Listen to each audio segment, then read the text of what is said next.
और फिक्र में आगे बढ़ते हैं और बात करते हैं भारत के सबसे शानदार फाइटर जेट MiG-21 की विदाई की।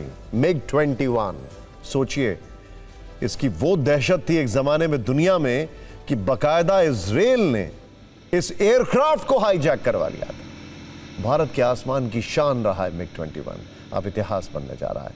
कल हमने इसी शो में आपको ये तस्वीरें दिखाई थी जब वायुसेना प्रमुख air chief marshal Amarpreet Singh ने MiG-21 विमान में अपनी अंतिम उड़ान भरी और इसी के साथ MiG-21 की विदाई की शुरुआत हो गई है। अगले महीने यानी सितंबर में MiG-21 भारतीय वायुसेना से पूरी तरह विदा हो जाएगा। MiG-21 का इतिहास कितना गौरवशाली रहा है और कैसे ये आसमान में भारतीय वायुसेना का सबसे सजग प्रहरी रहा है, इसके लिए आज आपको हम फ्लैशबैक में लिए जाएंगे। भारतीय वायुसेना में MiG-21 की कहानी अगस्त 1962 में शुरू हुई। पाकिस्तानी वायुसेना के स्टार फाइटर बेड़े का मुकाबला करने के लिए भारतीय वायुसेना को सुपरसोनिक लड़ाकू विमानों की जरूरत महसूस हुई, क्योंकि अमेरिका पहले से पाकिस्तान को अपने सबसे नए विमानों में से एक F-104 स्टार फाइटर की आपूर्ति कर चुका था और भारत के राजनीतिक और सैन्य नेतृत्व में इसे लेकर काफी चिंता थी। भारत के पास फ्रेंच और अमेरिकी जेट खरीदने का विकल्प था, लेकिन भारत ने सोवियत संघ के बने MiG-21 को चुना। MiG-21 को पहली बार 1963 में इंडक्शन मिला। यह भारत का पहला सुपरसोनिक फाइटर जेट था। उसी वर्ष भारत के 7 फाइटर पायलट ताशकंद में ट्रेनिंग लेकर लौटे।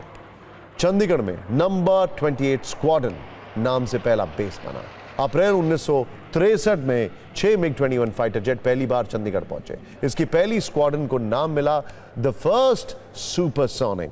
इसके बाद अपनी तेज रफ्तार और हल्के वजन से MiG-21 हर युद्ध में भारत के लिए बेहद उपयोगी साबित हुआ। चाहे कोई भी युद्ध हो, MiG-21 हमेशा ही दुश्मन के विरुद्ध खड़ा दिखाई दिया।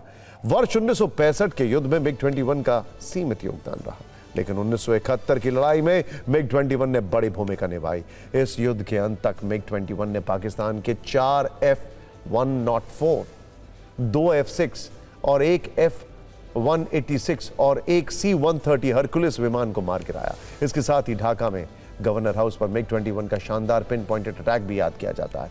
इसके बाद 1999 में करगिल युद्ध में भी MiG-21 का कमाल दिखा। करगिल में सेना को MiG-21 ने एयर डिफेंस दिया और जब पाकिस्तानी एटलांटिक जेट ने एयर स्पेस का उल्लंघन किया तो MiG-21 ने उसे भी मार गिराया। फिर बालाकोट एयर स्ट्राइक में भी MiG-21 ने जाबाजी दिखाई। 2019 में MiG-21 ने पाकिस्तान के F-16 को मार गिराया, जो कि इसका आखिरी किल था। एक वक्त ऐसा था जब भारतीय वायुसेना में 800 से ज्यादा MiG-21 उड़ान भर रहे थे। शक्ति, गति और मारक क्षमता की वजह से दुश्मन इस विमान से कांपते थे, लेकिन इसकी कुछ खामियों की वजह से इसे विदा देने का फैसला आ गया और बहुत पुराना हो गया।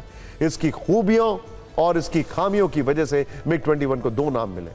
एक नाम है टाइगर ऑफ द स्काई, यानी इसे आसमान का टाइगर कहा जाता है, लेकिन इसके साथ हुए हादसों की वजह से कुछ समय बाद इसे फ्लाइंग कॉफिन यानी उड़ता हुआ ताबूत भी कहा जाने लगा। अब अगले महीने तक भारतीय वायुसेना MiG-21 को पूरी तरह से रिटायर कर देगी।